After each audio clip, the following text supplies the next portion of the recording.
Hi and welcome. Let's briefly look at a complication in pregnancy known as antepartum hemorrhage. Antepartum means during pregnancy. Hemorrhage simply means excessive bleeding. So let's look at what antepartum hemorrhage is. Antepartum hemorrhage is bleeding from the genital tract after the age of viability, which is 28 weeks in this environment, and the period before the onset of labor. So any bleeding from the genital tract after the age of 28 weeks gestation or before the onset of labor is antepartum hemorrhage. So what are the causes/classification of antepartum hemorrhage? First is placenta previa. This is a placenta that is partly or wholly situated in the lower uterine segment. So normally a placenta is supposed to situate in the upper uterine segment. When it is situated in the lower uterine segment, it occupies the cervix, partly or whole of it, resulting into antepartum hemorrhage. So we have four classes or types of placenta previa. First is type 1. Here the placenta enroaches on the lower segment but does not reach the internal cervical opening. In type 2, the placenta reaches the cervical opening but does not cover it. In type 3, the placenta covers the cervical opening but ceases to do so as the cervix dilates. In type 4, the placenta is situated centrally over the cervical opening. Even with dilatation of the cervix, it remains there. You should know that each type of placenta previa, that's type 1, 2, and 3, can be further divided into anterior and posterior types. Next is abruptio placenta. This is premature separation of part or whole of a placenta that is normally situated in the upper uterine segment. It constitutes 30% of antepartum hemorrhage. So in abruptio placenta, there is a well-formed placenta located in the upper uterine segment. But what happens is that as pregnancy goes on, there is a premature separation of whole or part of the placenta. This results into antepartum hemorrhage. So we have three classifications of abruptio placenta.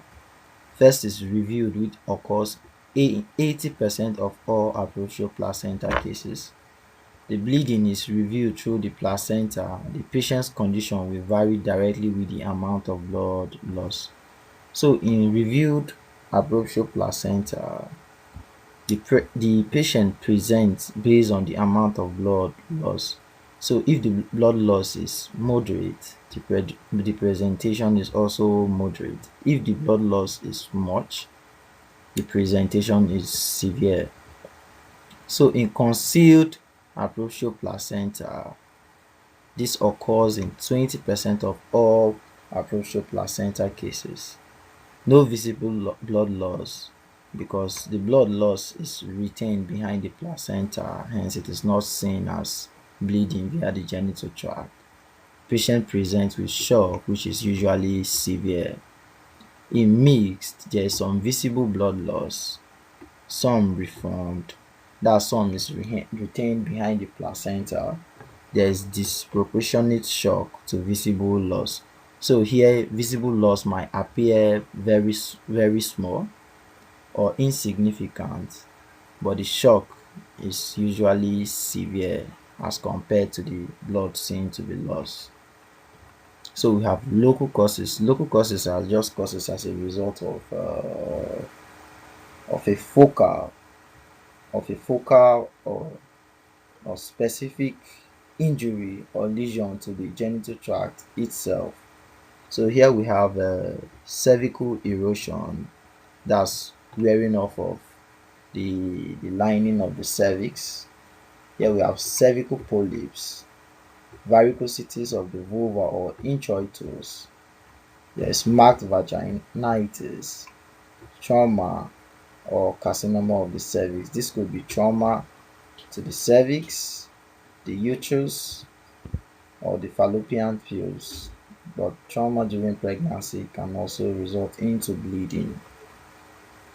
Next is vasa previa. This is rupture of a fetal blood vessel that lies in the membrane. This occurs in filamentous insertion of the cord and subcenturiate lobe.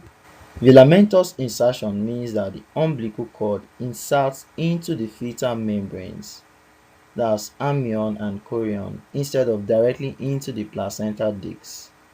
So the umbilical vessels travel unprotected through the membranes before reaching the placenta. A subcenturiate lobe is an accessory, that's extra lobe of the placenta that is separate from the main placenta mass but connected to it by blood vessels running through the membranes. Since you know why this results into vasa previa.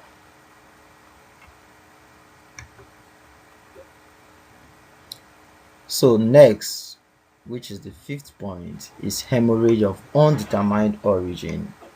Sometimes there is bleeding from the genital tract after 28 weeks or before the onset of labor during pregnancy, which the cause is unknown even after all investigation and observations.